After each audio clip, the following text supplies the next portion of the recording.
Hi guys, thanks for joining me for this video where I'm going to take a bunch of evidence and take a look at it and let you guys decide whether you think UFOs and Bigfoots and fairies are a thing and part of the universal consciousness that we're in, or if they're just a bunch of BS. I got inspired by my friend Joyce, Medusa Was Framed, who did a couple really nice videos for me. So I'm going to add them to this and stitch them all together into one where so you can take a look at it, and it's not a bunch of hocus pocus that you'll see like Ancient Aliens or something like that. This is a real world story that actually happened to me. um I saw my first UFO. I had a series of UFO sightings in 1980, which was super strange, and I won't go into it super heavy, but it set me on this path of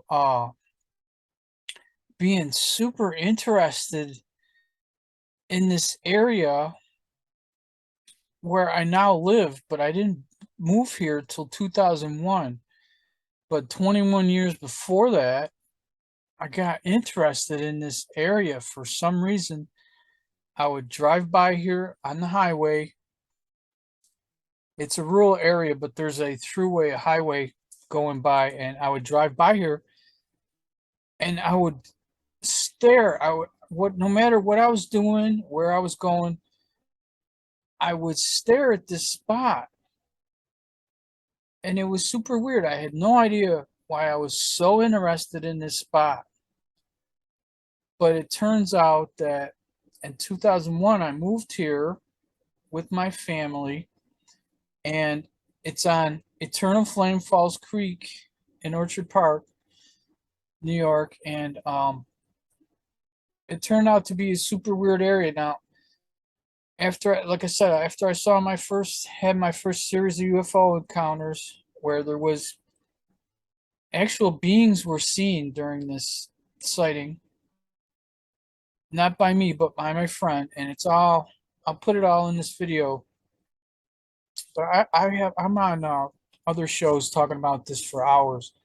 I was on the Galactic Talk and the Leak Project, just covering those things.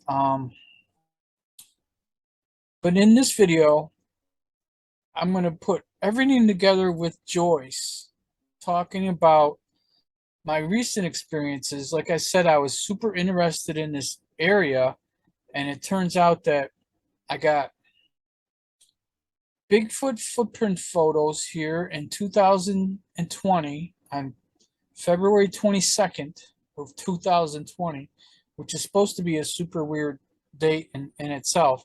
I got those pictures, and they're in this video. And in the same exact area nearby, my son found an ancient stone tool that you'll see in this video as well.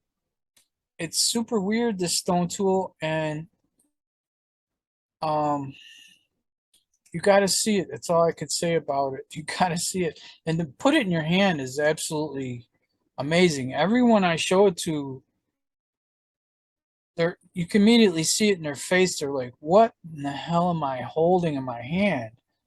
So let me get this started. I will play the first video. Let's start out with something from Mr. MBB 333, where he is showing some super weird UFOs, because I think we need to discuss UFOs some more. And there's definitely a lot of strange things going on, because, like I said, I saw my first series of sightings, not just one UFO. I mean, I had a series of sightings every night. There was missing time involved too. So super strange stuff if you ask me. Let's check this UFO video out, and then the rest of it is really good. It's videos that I did and Joyce did stitched together. volume.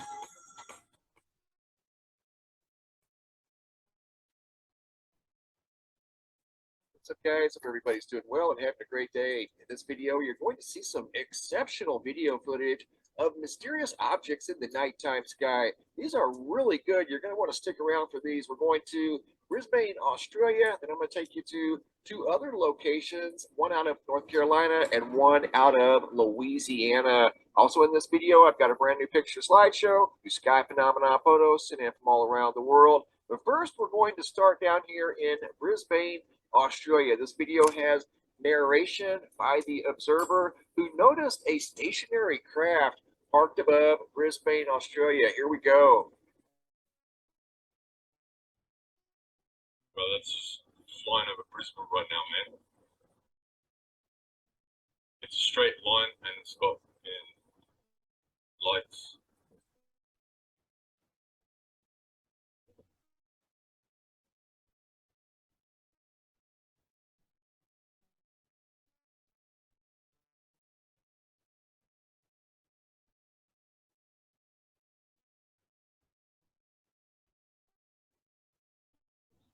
Bro, that's just flying over Brisbane right now, man. It's a straight line and it's got lights. And now we're zooming in and we're going to see these colorful lights that he was describing as this thing was right there. You can see the green and the yellow just briefly. It's primarily white, looks like a bar craft of some sort that's completely illuminated, or at least it appears to be completely illuminated. At least what we can see. There could be more to it, but it's just sitting in the sky above Brisbane. He happened to notice it, took this very good video of this object, whatever it was, seemed to be observing the city. Just parked up in the sky. It wasn't an airplane, definitely wasn't a helicopter. Never seen anything quite like this. Notice the gold and green colors that appear from time to time. There was a little bit of orange right there, not typical aviation colors. Right there's another one, and in fact the color illuminated the back half of it right there. You can see the green, then the orange, and the gold right there, or light green. Looks like some sort of a long, like he was describing, a long light. There's green right there, see it? A long light in the nighttime sky above Brisbane, just plain as day, even though it was in the nighttime sky. There were no clouds, the sky was clear, and this thing was just parked in the sky above Brisbane, Australia. Video sent in by Paulius, and this was an excellent observation. I get these quite often. I get Sorry, they busted in with a commercial. unknown objects in the nighttime and daytime sky. I try to share them with you guys as often as I can. Whenever I can make some sort of sense out of what we're looking at. I don't necessarily know exactly what this is because they're new to me too. A lot of these things, I've never seen anything like them.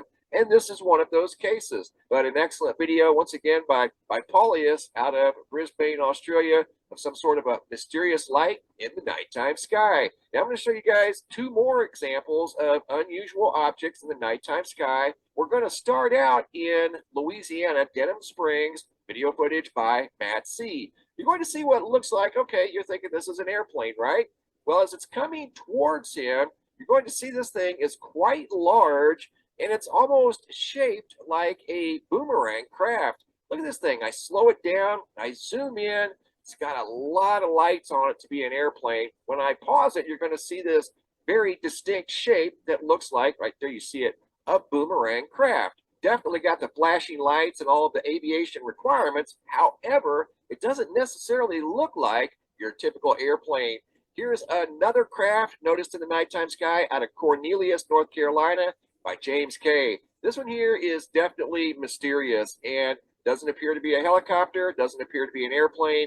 Almost looks like some sort of a hybrid triangle craft. This thing's not moving. It's just sitting up in the nighttime sky. Wow. It's got solid white lights. Well, it just kind of blinked bright white right there. And then it's got two pulsating red lights. Now I'm going back to the object in Louisiana, and I'm comparing the two. They're not necessarily identical. They're just both very mysterious, kind of like the object above Brisbane. There you can see that very noticeable, what looks like a boomerang. An airplane would have more of a...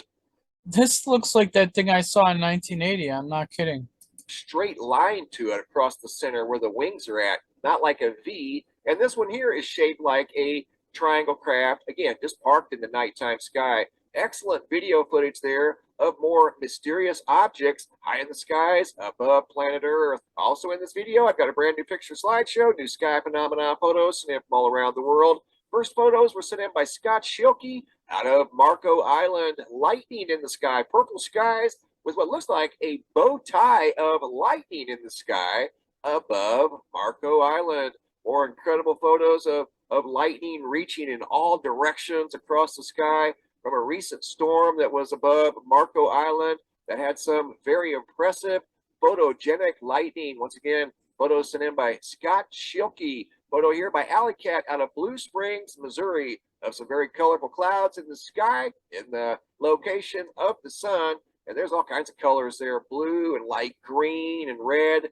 Brian out of Borrego Springs, California. What looks like some sort of a little ship parked in the sky here. Looks like lenticular clouds above California. This next photo is by Carolyn out of Buckhannon, West Virginia, of some unique clouds over in the proximity of the sun. More unique clouds by Debbie out of Wales, United Kingdom. Those are the Mattis clouds, and we've been seeing a lot of these here lately. Those happen to be exceptionally big. Emily and Jeff out of Ontario. Speaking of big, very tall, impressive double-decker rainbow. Photo here by Melly out of Ormond Beach, Florida, of a spectacular sunrise from Ormond Beach. Next photo also by Melly out of Ormond Beach, this time of the moon. And a close-up view of one of the craters on the moon, actually a couple of craters. Very good photo of the moon, close-up, looking at a lot of the detail of the moon. Incredible meteor here, caught on video, and I'm not sure who sent that in. It was sent in anonymously of a meteor that was caught on their security camera of their home. Look at that, turning night into day. Absolutely spectacular. Photo here of a jumbo halo in the sky sent in by Taylani. Not sure of the location, but yet another impressive jumbo halo in the sky. RS out of Stroud, Oklahoma. Very unique clouds in the sky above Oklahoma. Josh S. out of New Zealand. Fiery orange sky that is unedited, exactly the way I received it. Just incredible. I don't know if that's a sunrise or sunset, but those are spectacular photos. Great job, guys. Keep the photos coming. If you have any photos you'd like to share, you can send those to reports@mrmbb333.com. Thanks for watching. Okay, so that was the UFO part, and man, that really looked like the one I saw, but the one I saw it up close within a few hundred feet. It was over Lake Erie, and I never saw it actually moving. It was always there. I would get to the lake, and the thing was parked there for like 5 or 6 nights in a row. And when I left, it was sitting there. So, and then one night I had missing time, but when I thought I'd be a smartass and flash my headlights at it. Never do that to a UFO. Then I had a couple hours of missing time. I have no idea what happened to me. I'm not trying to be Travis Walton or profit from this story or anything. I'm trying to describe what happened to me in real life. And Joyce helped out by doing a reading on it, which I think explains a lot of what's going on. So the reason I asked her about recently, I was mowing my grass last month or a month before. I don't know when I started mowing my grass, and I found this stick. I had to stop my mower and get off and pick up this stick. And I went to throw the stick in the weeds because I live in the country and I have several areas that I don't mow. I went to throw it in one of those areas, and it had a iron trap on it, but it wasn't like staked down to the ground. Like if you were trapping with it was an antique iron trap too. If you were trapping with that kind of item, you would take a stick like that and you would ram the stick into the ground. And then you would set the trap and bait it so your prey couldn't get away. Instead of being set and stuff for an animal, it was just laying there, and it's an obvious antique. And it's really strange because I walk by there all the time, and there's absolutely no reason for anyone to throw a stick and a trap there. Now, traps were used on my neighbor's yards, or my neighbor's land, I mean, because my neighbor's land is a farm. I live next to a farm, and then there's a highway on the other side of the farm. It's about a quarter mile to the farm, or to the, I don't know, about an eighth of a mile to the highway or something like that. Well, anyways, this is the exact area I was interested in without knowing why after seeing UFO in 1980.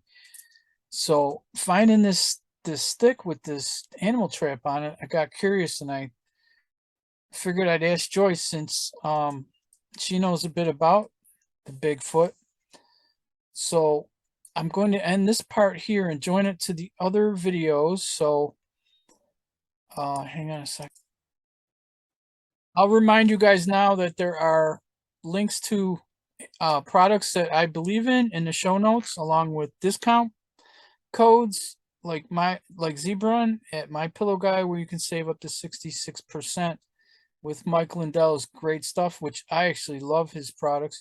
And I have a Redbubble. You'll find that in the show notes as well with 3 products. So I'm going to end this part where I'm talking to you and stitch together some other videos to this. And I love you all. Thank you for watching and considering my supposition that UFO and Bigfoots and fairies are all connected somehow. And we're just trying to figure out what's going on here down on Earth so we can know what our surroundings are all about, because it's all so mysterious right now. I love you all. Thank you for watching, and I'll see you on the next broadcast. Bye-bye. I mean, keep watching for the rest, not goodbye. This part of the video will end, but you'll see the rest of the work. Enjoy. It's really a great question. Bye-bye.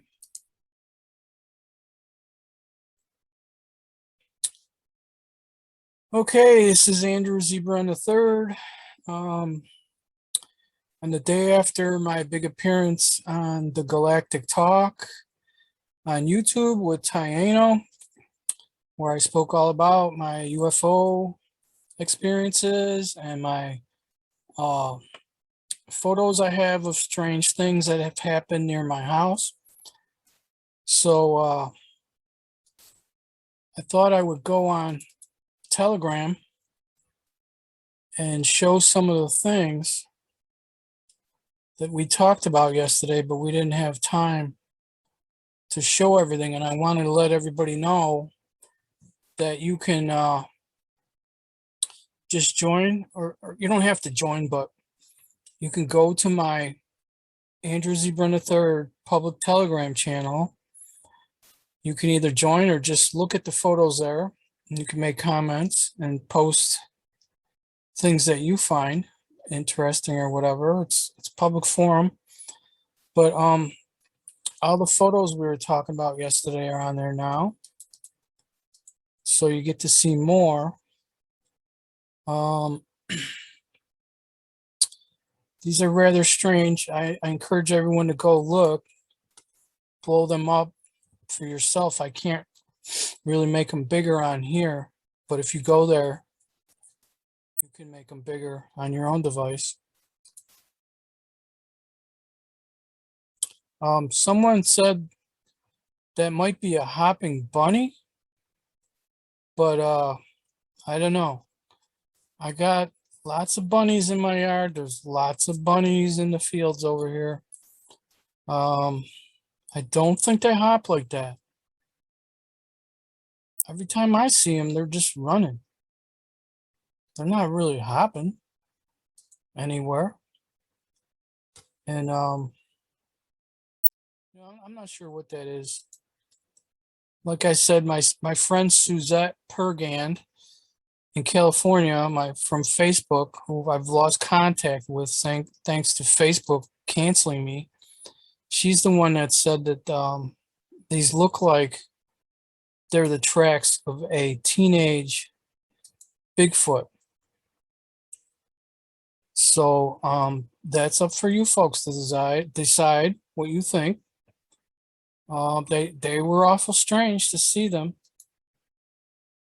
I mean,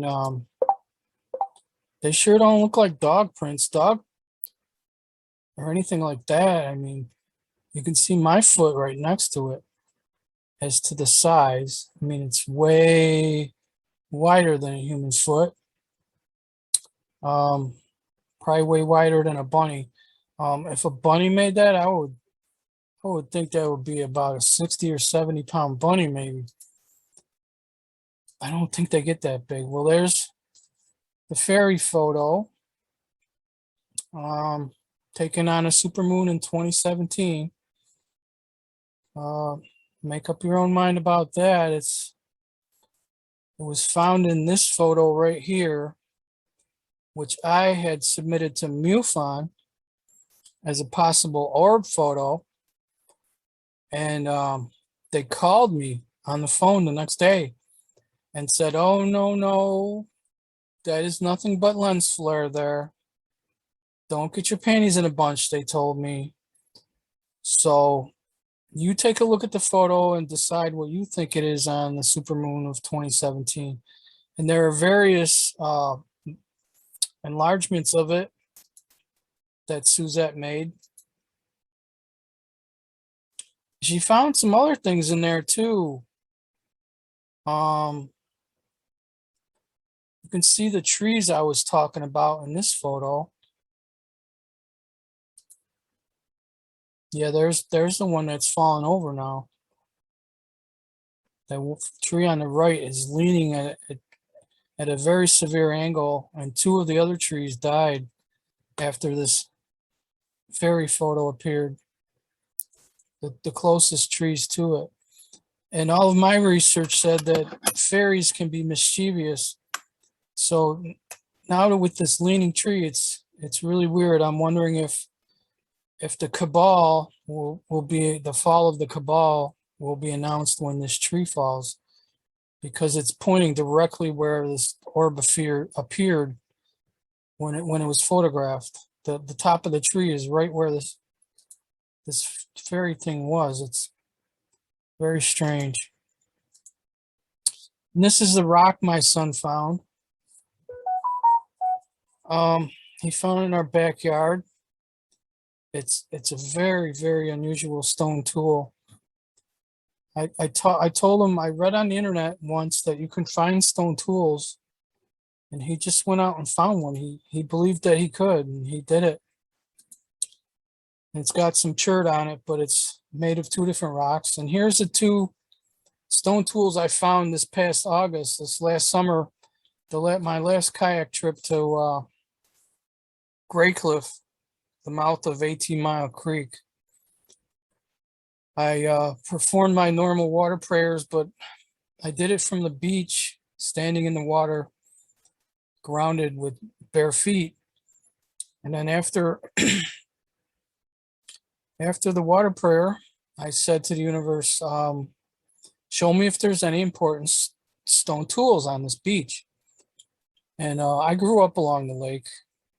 I've been up and down Lake Erie quite a bit, from here to Dunkirk, and I've never found one stone tool until that day.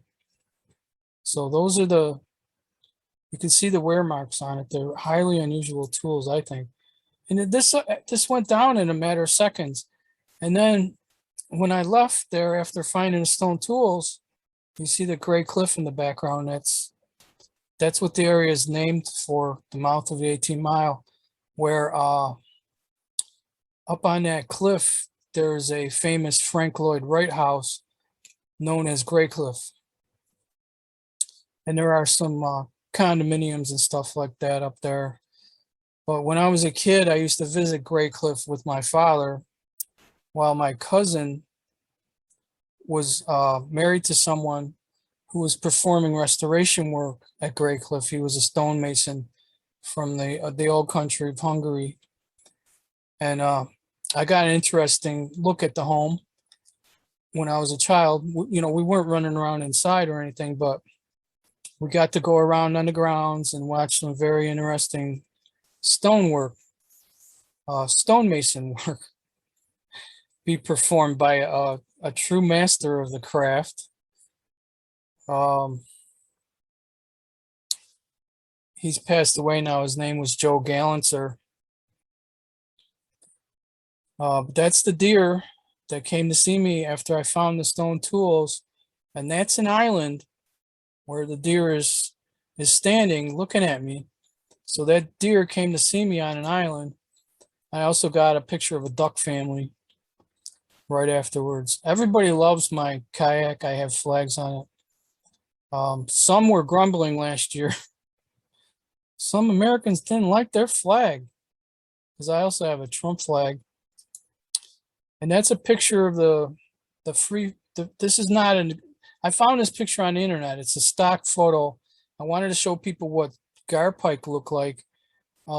This past spring in March, I went down to Gray Cliff 18 Mile Creek and I performed the water prayer, and on the way back to my car, 3 garpike like this swam up to me in unison with those long pointy beaks looking at me. They came right up to my kayak and I could not figure out what they were for the life of me.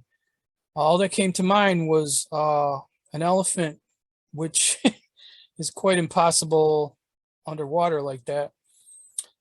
Well, anyways,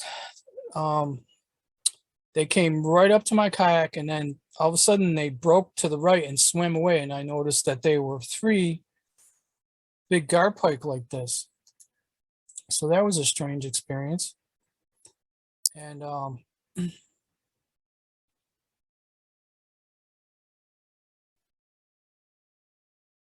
I guess that's about it. I covered everything I want to cover. So come on over to my Telegram. Either join or check back for interesting stuff. I'll put all my stories in there. I have another story coming out on Buffalo Rising, which will be my 3rd article. It's written about the USS Sullivan's, which is a naval ship, retired naval ship in Buffalo Naval Park and the Buffalo River. So that'll be an exciting read. I'll be posting that up, and let me know what you guys think of these pictures. Either comment on the video or come over to my Telegram and let me know what you think. Thanks a lot for watching. I'm making these videos just to help wake people up and make people smile, whatever I can do to raise the mood around here. Thanks a lot, and have a blessed day.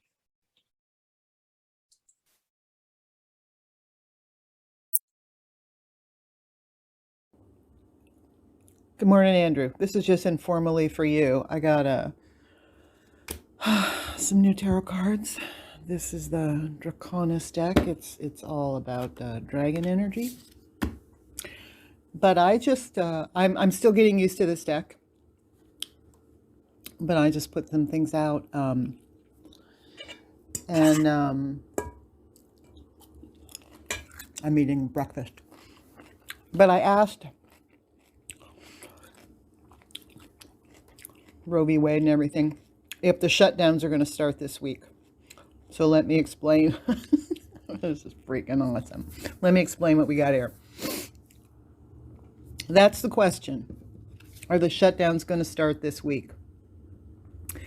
And essentially, that's an ace of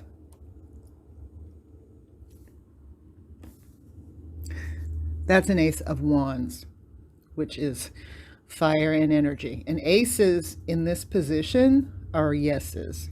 So are the shutdowns going to start this week? Yes. This is what we're asking about, the shutdowns. And that's offered up as the 7 of Swords, which battle, right? 7s are strategy, battle. So are the shutdowns going to start this week? This is the question. Us. This is what we're asking about, the battle. the relationship between them is the Six of Pentacles, which, oh no, it's the Eight of Pentacles. So pentacles are coins, wealth, and I apologize, I'm still getting used to this deck. Just got it yesterday. This is a wealth and bounty card. And of course, you know, the fire-breathing dragon, you see them, it's like the money is being cleansed in the fire. So yeah, it can refer to wealth directly, but you know, the meaning is always determined by the cards around it. So it's like there's a flushing going on, and we know there's a flushing going on. Now, what happened previously that brought us to this place? That's the Six of Swords. And so that is a battlefield victory card. That's like in the Rider-Waite, the meaning of this card, the image of this card is like a successful warrior or a successful king riding back into town, and he's got his sword up in the air, and he's got wreaths, and he's got something like a wreath on his head, and everybody is cheering. So the success has already occurred. The king has won. And now we're going into this period where the money is literally being washed, cleansed through fire, right? Okay, so immediate outcome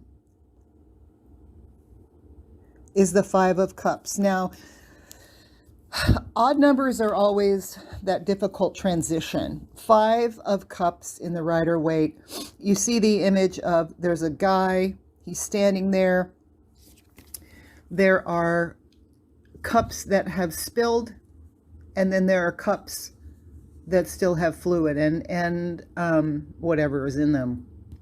The Rider-Waite, it can be a loss card, right? It depends on how you look at it. Or it's also about cutting your losses, right? This is spilled, okay? You've used that energy, you've used that emotion. Cups are emotion and energy and all that, emotional energy.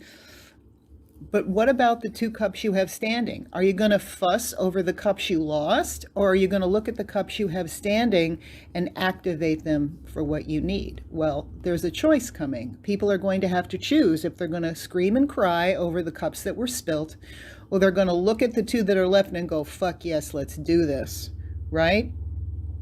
Right? There's a choice coming. And then clarifications to that. We have the Six of Wands, which is, actually, are these wands or swords? I thought this was the wand card, but that looks like a sword. Okay. Again, I'm sorry, I'm still getting used to these cards. You see his victory. You see, his swords, I think they're wands in this. Let's see. Let's compare them.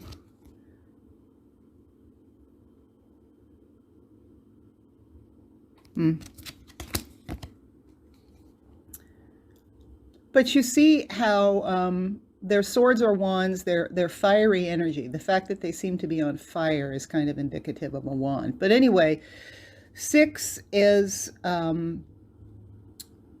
it's like unexpected assistance, right? And you see how the sun is rising and the dragon is standing there with a protective air about him. And the swords have been returned to the earth. The thinking has been returned to this earthly balance that is in relationship with the sun. And because of that, there is all this unbelievably beautiful growth that is coming. So we are again in a position of cooperation, or we are moving again into a position of cooperation and building something greater than just our own. And we are preparing to stand there and protect that growth that is a natural part of the earthly cycle. Then the other clarifier is, well, this is the Fool card. And here it's represented as the dragon egg. The Fool, you know, the whole tarot deck is the Fool's journey. We're starting over. Absolute potential here. We're starting over. So this is unbelievable. Now the bottom of the deck, which I use to indicate kind of that potential shadow energy, what is not clearly defined and what can go either way depending upon the other cards in the spread. But it's also like it's the tension on the string that's always there behind you, right? And it can go either way. 9 of Pentacles, 9 of Coins. And look how poignant this is, that it's the Tree of Life that's completely activating him. So 9, you know, in tarot, 9 is like an ending. It's the completion of the cycle, 3, 6, 9. 10 is like the exhale before we start over. So this is the end of a cycle. And here again, we've got, remember, we've got the Pentacles here too in the relationship between us and the battle. Is this, the money is being washed. Freaking out, Andrew, freaking out. The money is being washed. The money is being transformed. The money is being transformed through fire, through thought. And so what is sitting in the background of all of this coming into, you're going to have to choose to cut your losses. You have lost what you have lost. It's over. It's done. What are you going to do? Are you going to cry about the spilled cups, or are you going to take what you learned from the spilled cups and transform the 2 cups you have left into dragon's breath, into potions of potential and medicine for the entire earth? We sit at the beginning of a new egg hatching. And behind all that is this, the Tree of Life. So this is just freaking unbelievable. I just wanted to share this with you. I knew you'd appreciate it, and it's remarkable. Love you. Andrew, my darling, you had a question about Bigfoot. I thought I'd take a look.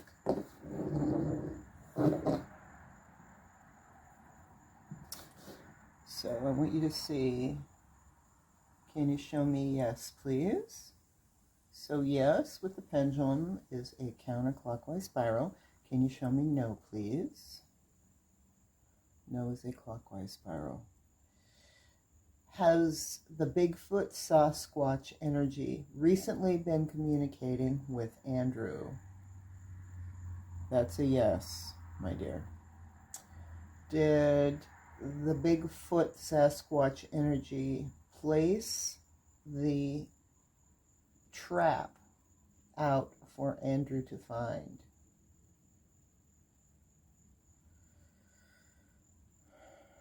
Yes. All right. Let's see if we can get some information on that.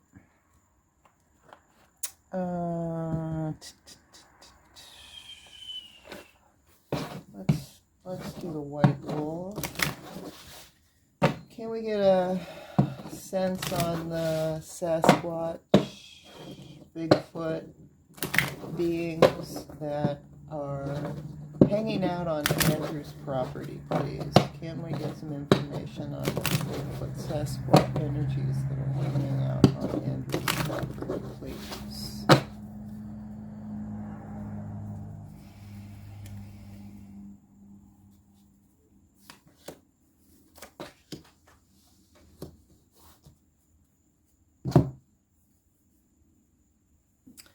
So we have the Oracle of Chaldea, Ivory White, Fulfilling Crow. These are wonderful cards. Epsilon modulation. Wow. I need to turn my ring down a little bit, I think. See if I can change the tone. There, that's a little better. So very appropriate that there's an oracle card for the Sasquatch energy. That's very appropriate. And wish fulfilling crow. Okay, are you following me here?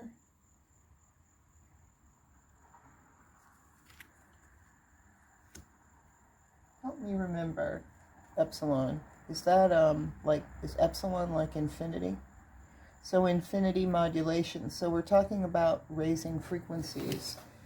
So they are coming to you. They are coming to you in oracle capacity. There's something about a potential. A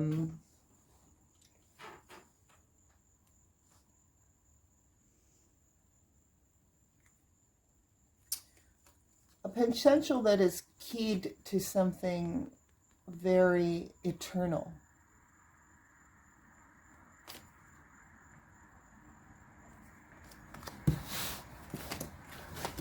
This is pretty amazing, darling. This is really, really amazing. Let's, I don't use the rider weight very much, but let's start with that. Oh man, look what was on the bottom of the deck of the White Wolf. Lionsgate 888. So that's the unmanifested raw potential energy that is around the situation that can go either way, and it's 888. And we've got an oracle card and we've got an infinity card. Jesus. So, yeah. We're talking about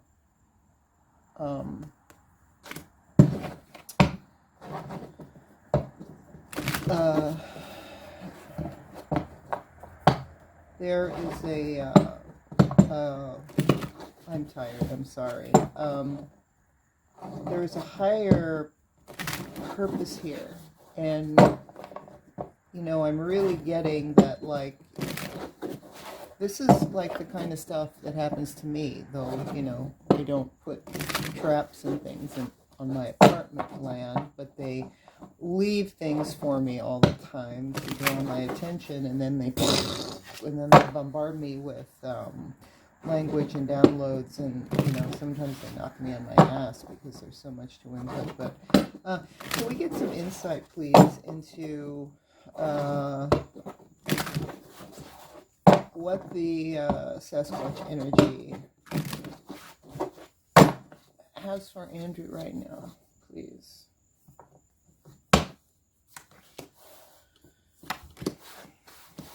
We're starting with wands.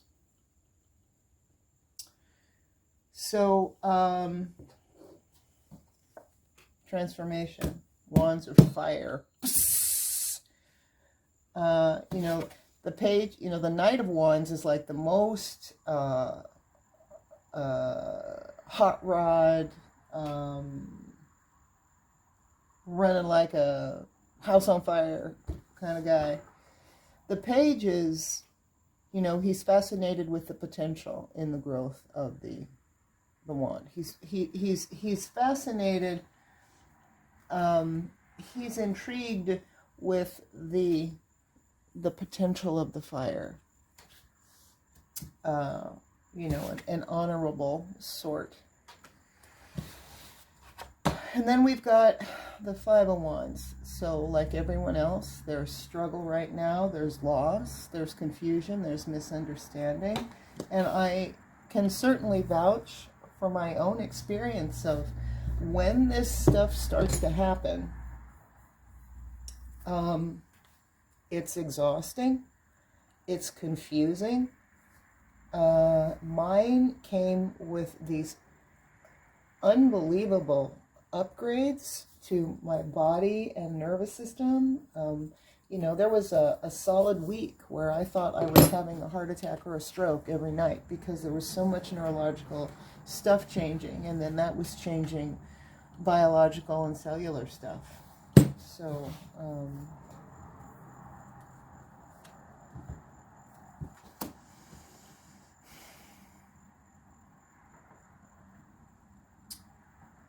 7 of Swords.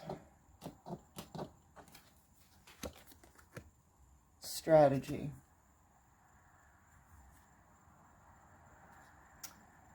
Strategy in word, mind, and deed. This card can go either way. It can be a strategic gain. It can be a deceitful loss. It can be theft. But it's in the position that indicates this is what's already happened that's kind of forming this.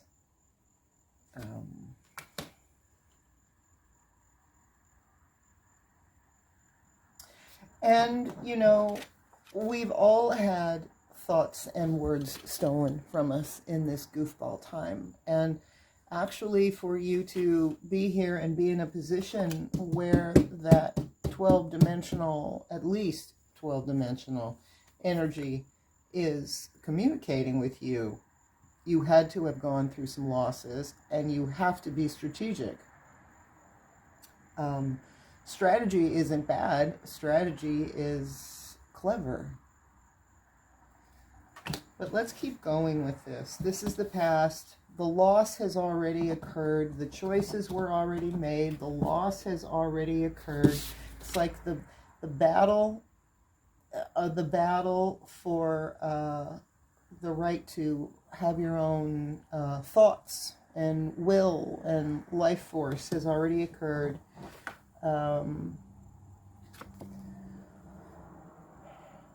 And this is the evolution of that into the air of thought and word.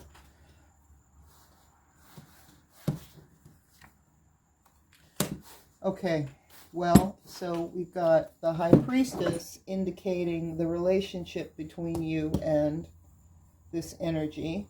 I'm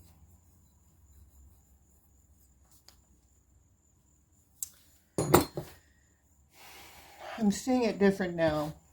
Drawing the High Priestess gave me some more insight. So let me add a little of my own input from my own Sasquatch experience here. The Sasquatch have always been here, and there are different like breeds of them, and there are different breeds of them, or whatever. That's a terrible word probably, but you know, there are ones that can fit into this a three-dimensional type of form. Not this. It's too small. But you know, the ones where people think that they see these like 7-foot hairy beasts. They do. There are ones that can take that shape and take that form. I have never seen that. That's not what I see. What I see is kind of like a crystalline cloud, but they also manifest in the form of birds and things which are already so higher evolved than we are in that regard. So it's very easy for them to transform into a bird and appear as a bird because birds are more evolved. And you know, the Mer do that too, and the Mer people and the Sasquatch are like cousins. They're all at least 12D.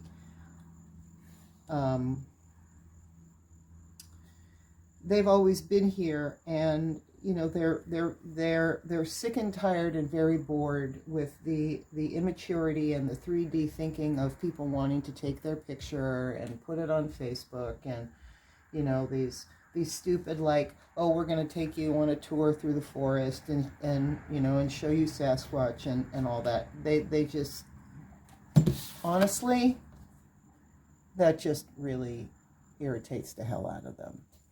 And it's a struggle for them that we, not all of us, but that we're so goddamn 3D and we're so infantile and we're so narcissistic that we have to take pictures of all these things and show people all these things.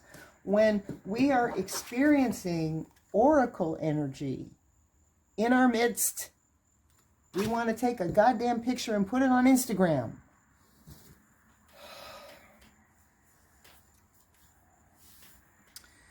And they have had to fight for their survival because some of them, the ones that are comfortable and capable of being more in a 3D form, you know, they get killed and hunted, and they've struggled.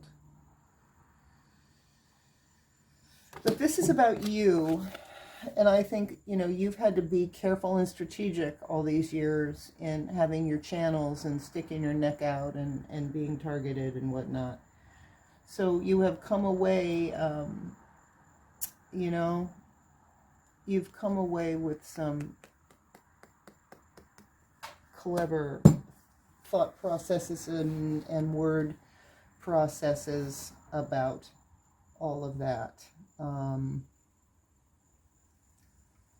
You had to. Because you have done that, you're into the realm of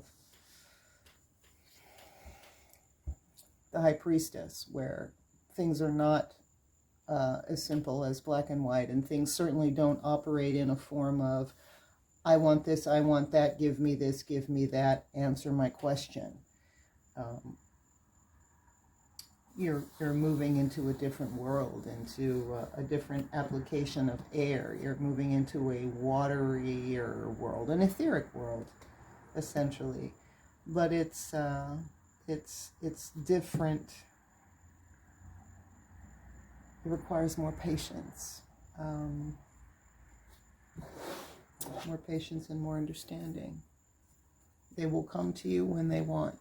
They will show you what they need for you to see, and then it's up to you to figure out what it means. They are not going to just answer your questions. You know, you're not going to just get light language because you want some. And anybody who spits light language like they do, oh, let me give you a light language activation, that's bullshit. That's not how it works. We don't have access to that information like that.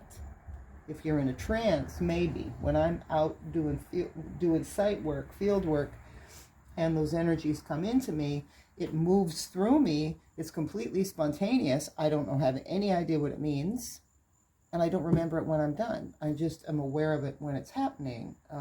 Yeah, those people are full of crap. They're scam artists. We are moving into safer waters. Thank God you are moving into safer waters. See, there was a struggle of thoughts and words up here, and this sums you up perfectly given your channel and, you know, and being targeted by the deep state and everything. And you have moved through this transition thanks to the Sasquatch energy. So you are evolving into this newer realm, into this more universal, eternal realm. And so because you have the mental skills to cut your losses and move to higher ground, safer ground, I should say.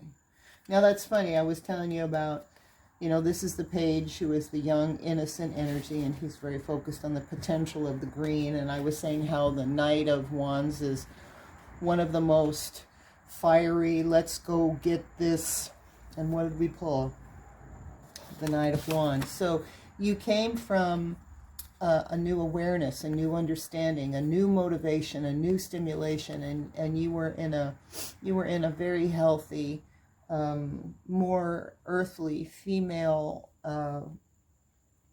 humble attitude about it, right? See how he's fascinated on the growth at the end of the stick. you've been through this change. You're now in a passage of moving on to higher waters, safer waters. This is the awakening. This is the transformation. And so too, your potential to manifest the fire and energy and passion you need to do that has evolved to the night, which is a good sign.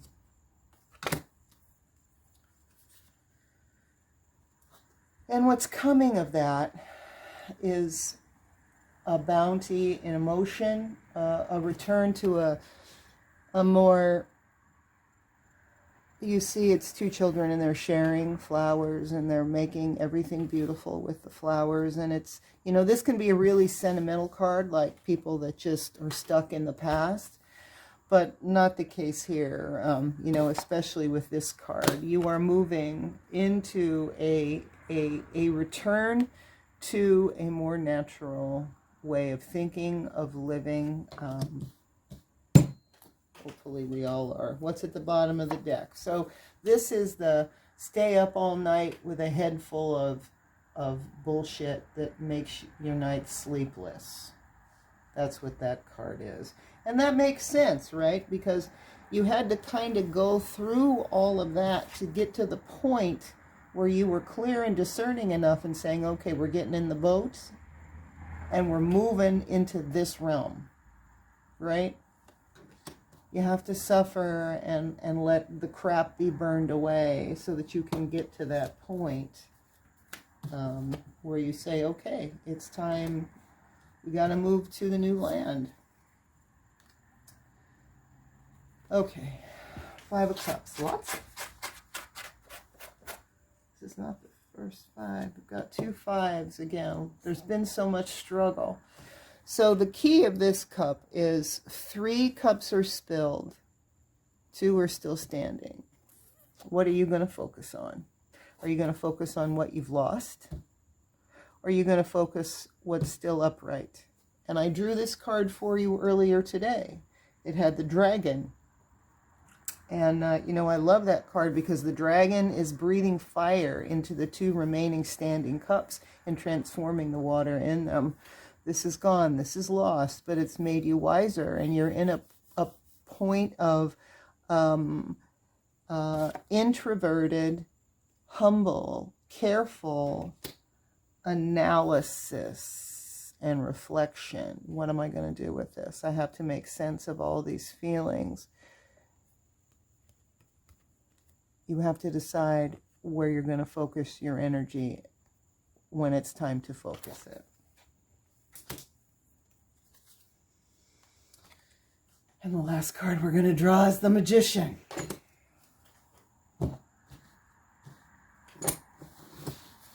Transformation. You have all the skills you need, all the tools you need. The pentacle, the wand, the knife. The pentacle, the wand, the cup, and the sword are all at your disposal, along with the infinity sign. So we're in a period of potential. Okay, so what is it that the Sasquatch energy has for you? You've come into a new sense of awareness, a new fire, a new cleansed clarity and passion and fire has raised in you. And it is coming as a result of this time of struggle when people have been very confused and, oh, well, you know, you're crazy and that didn't happen. And, you know, that doesn't need to go into detail. But the thing is, in this case, we're talking about more than just your experience or my experience. We're talking about the freaking earth and the entire 0-point potential energy around all life. That's what we're talking about here. And that's the realm that these beings translate their way through. They come here, I believe, at great, sometimes at great danger and sacrifice to even what they have to do to get into a form that we can even see. They have to come down to our level, you know. And I don't think that that's fun. I don't think that it's easy. I think it's painful and difficult. And that's why they don't hang around for long, because it's really not for them to come down to us. It's for us to evolve to them. We have to become those transformative birds and evolve to them, because that's where we're going anyway. So you experience this new energy, and because you have a new access, perhaps a recently heightened access to this goddess energy, you were able to transform and transmute this struggle. And this isn't your struggle. This is the struggle that all of these beings are going through, all these higher beings that are here to help us. This is the struggle they're going through. And, you know, all the energetic frequency fields and just stupid human 3D, you know, turn on MSNBC, I'm upset, let's go to Facebook, you know. This is very, very difficult for them. Very difficult. They're struggling with so much. You,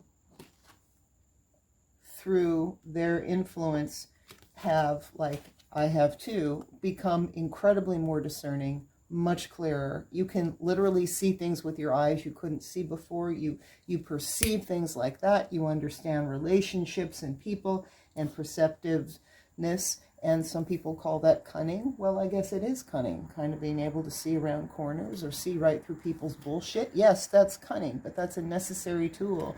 And your ability to hone that tool into sharper swords is due to these energies here. And I can say the same. We're moving into this time of moving to safer water.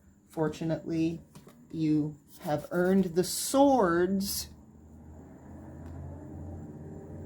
to help you move through that new water. And you have an evolving passion to serve with, as I have, an overwhelming emotional containment paradigm of a much better earth. We are moving into this. There has been a lot of loss. There is going to be more. I think the next couple weeks are going to be so freaking hot. And I've been saying this for a while. There is loss. There will be more. You have untapped resources. Don't forget about them. Protect them. Because thanks to these guys, you now have this potential to manifest what you need. We're moving into this time. This is the most important card, I think. There's a lot of change. You know, the Sasquatch have told me a lot. They constantly tell me things about things that I need to be aware of emotionally, or even foodstuffs that I need to buy. And I know things are going to happen with water. And there are places in Florida that are going to be pretty tore up by water. But they have assured me that where I live is not one of those places. Interestingly enough, because we have 3 rivers here, the Atlantic Ocean, and creeks and swamps. I mean, we're nothing but water, but apparently this is not a place that's going to get damaged by water any more than it already does, just by natural seasonal flooding.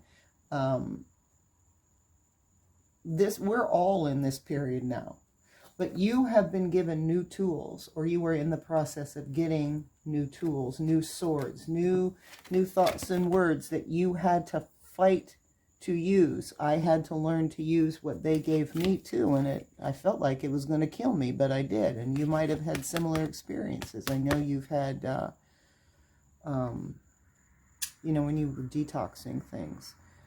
This is happening, and we have to be ready, and we need to be equipped with the swords we need to get there. You wouldn't have all these swords if you hadn't gone through this struggle.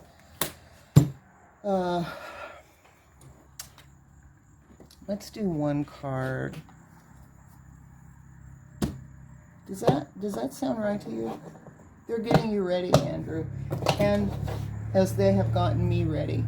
And placing the trap on your property for you to find it is like when they create things with sticks and rocks. For me, it's the same thing. Or they send a bird to fly right past me, or an owl or a turtle to walk up out of the water toward me and literally follow me. There's a message there. They're getting you ready because it's time. There's something you're supposed to do, you know, and there's work that needs to be done that isn't about, oh, well, I need to go do this and that. There is some work at this more evolved level that's just about, if you are vibrating at that higher frequency and you are actively engaged in the thought forms and the emotional energy forms of that higher frequency, you are bringing that frequency to everyone around you. And in some cases, that's the most you can do, really, because people have to choose for themselves. So can we see one card that really sums this situation up of the Sasquatch energy, Bigfoot energy with Andrew, please? One card.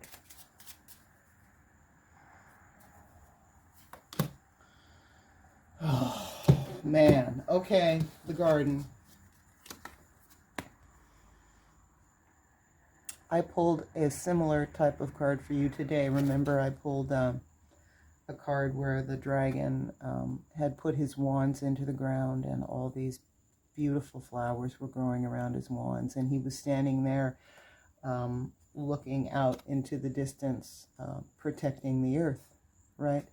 So the garden is exactly, very literal in this case, you know, new growth, the place where the new growth happens. The garden is also where people come together and socialize and relax, where people get in touch with nature, where people play with their children, where they go to emotionally, neurologically chill out. It is a place where you create life and cultivate life that is usually shared with others. So that sounds pretty accurate. That really summed up, I think, what I was trying to say here. We're being moved, you and me both, are being moved into this higher realm, whatever you want to call it, you know, whatever you want to call it. We're being moved into that realm. Oracles, they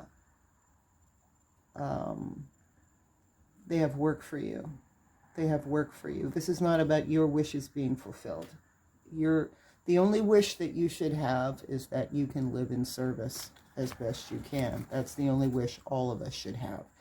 And we're talking about the infinity of potential. Tesla energy 369. That's what we're moving into. It's going to be a difficult battle. The battle isn't over.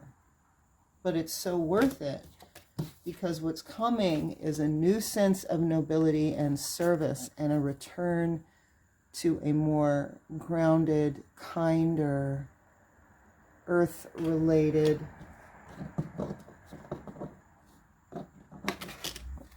goddess-honoring mindset, reality, culture, everything.